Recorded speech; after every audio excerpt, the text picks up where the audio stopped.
Hey, morning. What's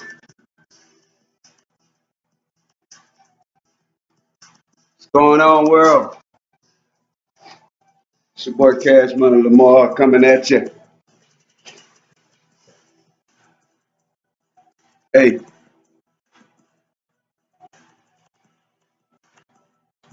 yeah, man.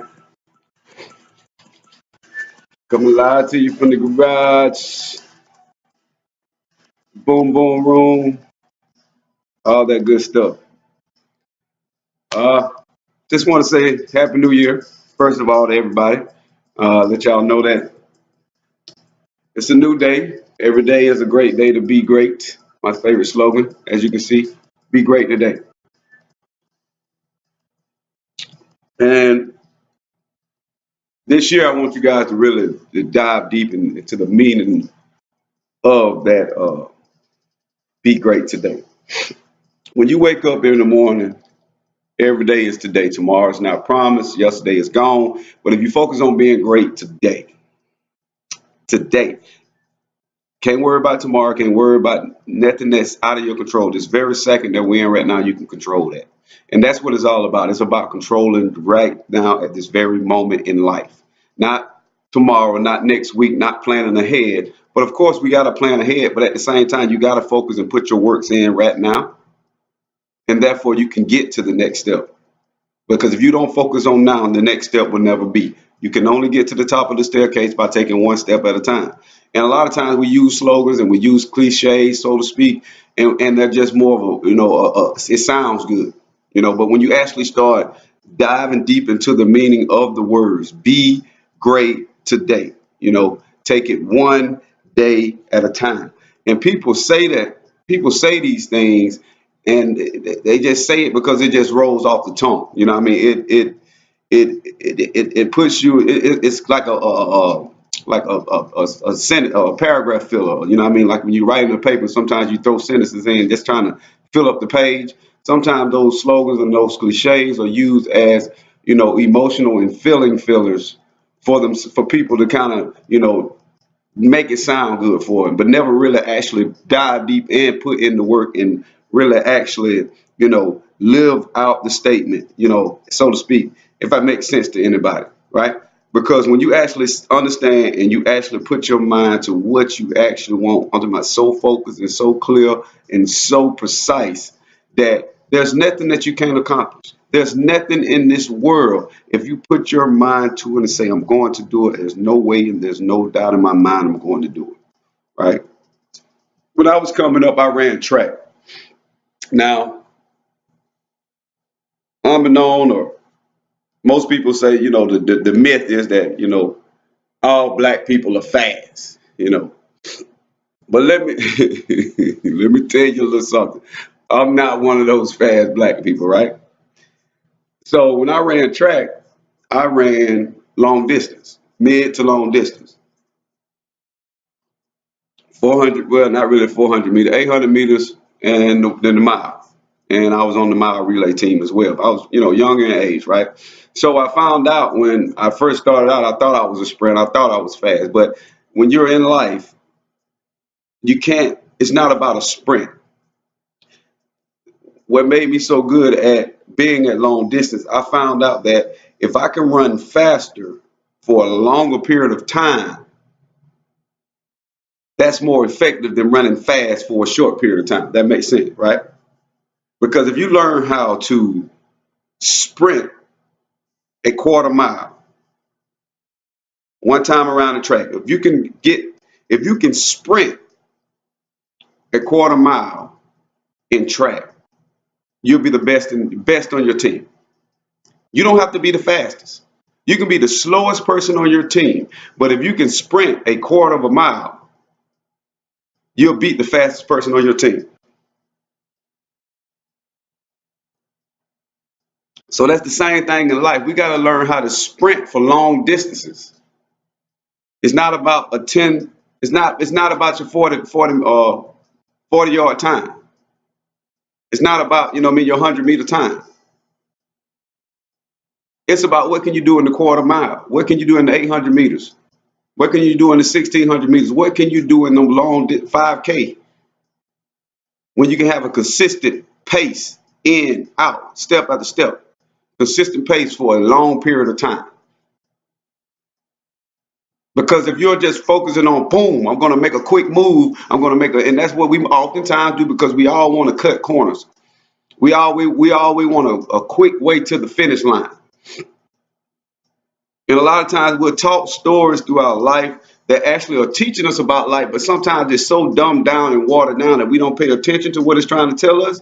We all know the story between the tortoise and the hare, right? The tortoise just chugged along. The hare, pew, gone, chilling, pew, gone, chilling. And that's what we do in life. We run fast, run fast, run fast. All right, now I'm going to take me a break. Break is for suckers. I love my man ET. Sleep is for suckers. I have picked up that as a slogan for my life, as a word of encouragement for myself. And I often make jokes about it. Everything is for suckers. You know, running fast and taking breaks, that's for suckers. You got to learn how to be that tortoise and have a consistent effort, day in, day out, non-stop, no breaks. All right. And when we take these little small little fables and short stories we've learned throughout life, whether it be the boy who cried wolf, whether it be the story of Job, whether it be whomever, the three little pigs, all this stuff, you got to understand that every story can teach you something to use in your life. And oftentimes we blow it off and play it off as nothing, as a bedtime story, or as a Sunday school story, or as a, whatever. When actually you can take those words and take that and put it in your life. Because life is real simple. Life is very simple, but we make it so complex.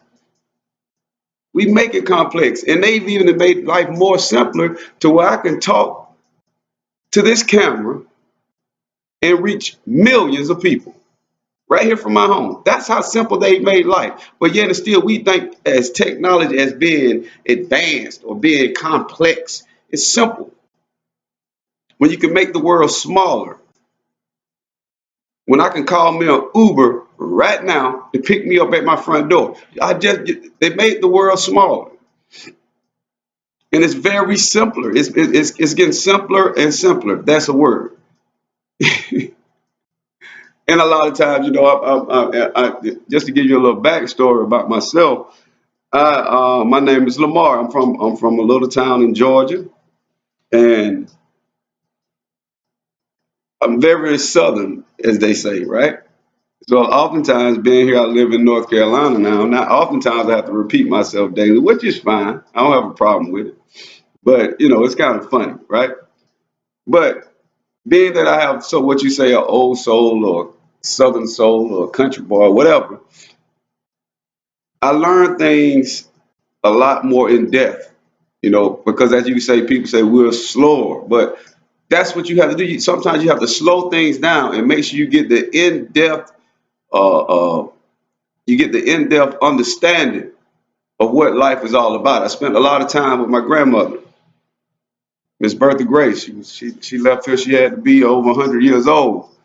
Because in the day she was born, there was no birth certificate. There was no, nothing, no vital records. It was a midwife, and you had a Bible, and you wrote everybody's birthday in, right? So, to be honest, I seen census reports of her where it states that she's was over 100 years old when she died. Said she was born in 1915, but according to the vital record, she was born in 1925. But nonetheless, I spent a lot of time with this wonderful woman, man, and she lived a long, fruitful life. And she taught me a lot of different things about life. And it was those simple, small things. It wasn't nothing that was all complex and you got to go through all these analogies and all these, equations and all this. It was simple stuff. And the main thing was it was always about self. It was all about making sure you're in tune with yourself. Stop worrying about them other people down there. Don't worry about them. Don't worry about what they're doing. And we used to take that stuff, and all of our parents and grandparents have told us that. Don't worry about them. Worry about yourself.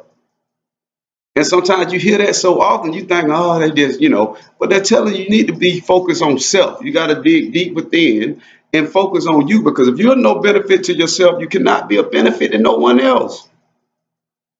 So it's vital. It's vital that you build character within yourself. You're gonna make mistakes. You're gonna fall flat on your face. You're gonna go through some trouble and hard times and pitfalls and repossessions. You're gonna go through days of don't know where your next meal come from. You're gonna go through great days where you got abundance of stuff and everybody's doing good. The kids are happy. All your family members are healthy. But those are the times when you really need to go back into those small daily rituals or daily practices of being a benefit to yourself so you can be a benefit to others, even when things are going bad or when things are going good. Because see, oftentimes we want to lean on our core values when things go bad. The church is packed when people are going through trouble and hard times. You'll go to church every Sunday if that's what you do. You'll go see your mama and your family, and you'll call your family when you're going through something. But when everything all squeaky clean, everything going good, the money that roll in, the checks coming in from the job, you mess around and scratch off $500 buying an old lottery ticket, whatever. When things are going good, we oftentimes we forget those small important practices that we need to be successful and be a benefit to ourselves and those around us. So that's why it's very important to get you a daily practice of self-analysis and be truthful with yourself. Giving yourself a self-analysis and being honest with yourself is the most important thing you can do in your life. Because you can lie and you can tell lies to people, you can be dishonest or whatever. You can do whatever you want to other people. When you start lying to yourself, you really got a problem. So as long as you're honest with yourself and being real with yourself, you can be honest and real with everybody else. It's all about knowledge of self, being self-aware. But oftentimes we be so occupied and preoccupied with this and that, and this and this and this, and trying to do this and this, and got the kids doing this, folks on the job doing this. You got bills, you got your spouse, you got your family, you got your friends. You're getting pulled all these different ways, but you forget to focus on self. And that's what life is all about. And we often find that out so late in life, and we don't understand that you got to work on yourself first.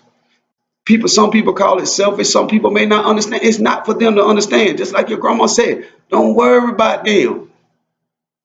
Worry about yourself. Put yourself first, and then you can be a benefit and be an asset to those around you, your family, your friends, your spouse, your co-workers, even perfect strangers. I've been in sales for the last 3 years, and I found out that if you go in and be genuinely trying to help other people, everything else will fall your way. If you help enough people get what they want, you will get what you want. It's just a revolving door. But if all you're trying to do is get over and get by and do this, guess what? People, all they're going to do is get over and get by on you. And it took me a long time to figure that part out. Because I thought the more you got over, the better you were doing. Oh, woo, I came up. Woo, you know what I mean? I did, whatever. It ain't about that. It ain't about that. It's about helping others in any capacity. Oftentimes, you even think that first thought that you have, and you see people going through different things. You see people on the side of the road broke down. Your first thought is all to stop. But guess what most of us do? We hit the gas, worrying about what's going on, and these are some crazy people in this world. If you treat people genuinely and do it out the kindness in your heart and not for any type of gratification, everything will be all right. But it's when we start expecting gratification for our actions that we should already be doing anyway, when we want some type of accolade in order just to do this. Oh, I ain't finna do this.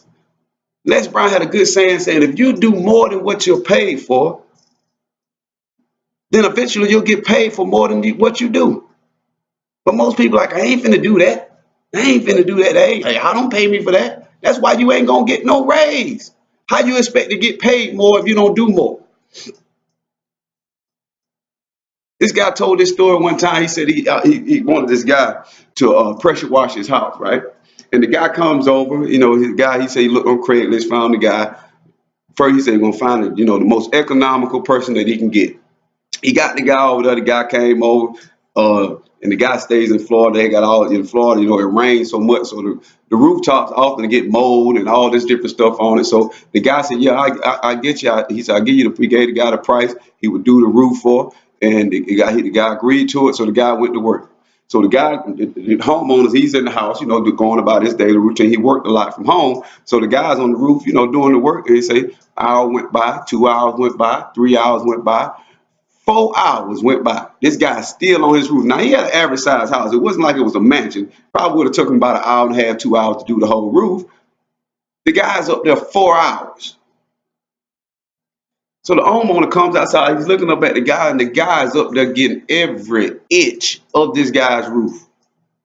Every inch. Every inch, every mold, everything off the roof, right? The guy comes down, he gets down off the roof, he goes, he was like, oh, so the guy said, okay, he's finished. The guy starts the pressure washer back up again, and the homeowner comes out like, dude, what are you doing, man? I know you're done. You've been up there 4 hours. He said, no, since I'm already here, I'm gonna go ahead and do your driveway and your sidewalk too. And the homeowner's like, hold up, man, hold on. Now, all I paid you was for the roof. Now, I ain't pay you to do all that. He said, no, I understand that, but since I'm here, I might as well go ahead and do it. So the homeowner was dumbfounded. He was like, what? So the homeowner goes back into the house. He's in there. He's now it's out here in his own head. Now he's like, what the world? This guy can do my driveway and my sidewalk. And the price he paid me for the roof, I paid him for the roof, is not top notch. So he's sitting in the house. So the next thing, so he said, I got to go watch this guy. So the guy goes stand at the window, watch the guy working. The guy's getting every inch, every millimeter of his driveway. The guy's going out there doing every inch and millimeter of his sidewalk. And the guy's like, oh my God, what the world is this man doing? So then, not only that, the guy's neighbor comes out and said, could you do my sidewalk and driveway? The man said, sure. Went over there and did every inch and millimeter of his neighbor's sidewalk and driveway, and did not charge her 1 penny. He said, I'm already here. So when the guy comes up to get ready to, he's like, man, to come pay him, he was like, man, and it was a fraction of what this guy not only did his roof, his driveway, his sidewalk, he did his neighbor's sidewalk and his neighbor's driveway. And we already know when everybody's house in the neighborhood look good, that brings the value of everybody's house. So the guy said, man, why did you do that? The man said, he said, when I go out to a customer's house, I treat every customer's house like it's my very own. He said, with no more expectation of any more pay, I do it just like it's my very own. And just think if you treated everybody just like your very own self when doing business, or like you would treat your mother. What if you gave 120% on everything you did and expected no more gratification?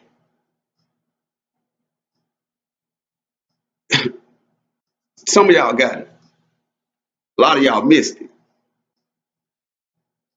If you do more than what you are paid for, you will get paid more than what you do, for what you do. And that's what we got to learn to get to go that extra mile, to go above and beyond, to be great today. The only way you're going to be great if you give it 120% every single day. Today. Not tomorrow, not next week, not when the new year come in. Today. Now, I'm fine and dandy with everybody with their New Year's resolutions. I understand that sometimes that's a good motivation. Gym memberships go through the roof. All that good stuff. But just like I heard from I listened to a lot of motivation, the guy said, if you're listening at this video on June the 22nd, your resolution should start June 22nd. A lot of people are like, well, I get it together in the new year. Well, next year I'm gonna do this. No, do that shit today. That's the only way you're gonna grow. If you take every single day, just like reading. I read a lot, right? But it's not like I have to sit down in one setting and read a whole book or even read a whole chapter for that matter. If you just read 5 minutes a day, 5 minutes, that's all it takes. 5 minutes a day. You'll constantly pick up a habit of wanting to read more. And then you'll pick up that consistent stride day in and day out, sprinting that whole 1,600 meters. So let's work on focusing on being a sprinter for long distance. That's what it's about. Let's be a sprinter for long distance. And I guarantee you'll see a phenomenal change in your life. Change your mindset, a consistent, positive mindset every day. Every day. Nothing gets to you. Your coworkers, your children, your children's teachers, nothing upsets you, nothing throws you off balance. You don't, because it is a choice to be upset. It's a choice to be frustrated. I choose not. I choose not to worry. I choose not to be frustrated. I choose not to be upset. I choose not to be jealous. I choose not to have envy. I choose not to hate. I choose not, because it's not going to get you anywhere but hold you back. That's it. So let's focus on being great. Let's focus on giving it 120% today. Let's focus on going that extra mile today. Let's focus on helping someone else today with no expectation, with no ounce of looking forward to some type of gratification from them, none whatsoever. And just go above and beyond when no one is looking. Well, you can't get nobody to say, dang, man, you did a good job. Just do it because you do. Tell yourself that. Be honest with yourself, man. You can tell yourself, man, I'm proud of you. And that feels just as good if it's coming from somebody else. I love gratification from myself, self gratification.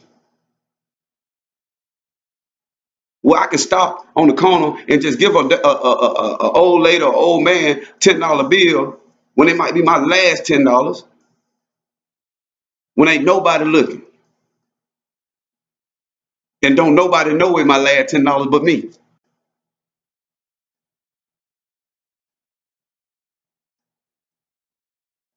That's where you get growth in. All right, world. Cash money, Lamar out. Be great today. Give it 120%. Go that extra mile. Love you. Peace.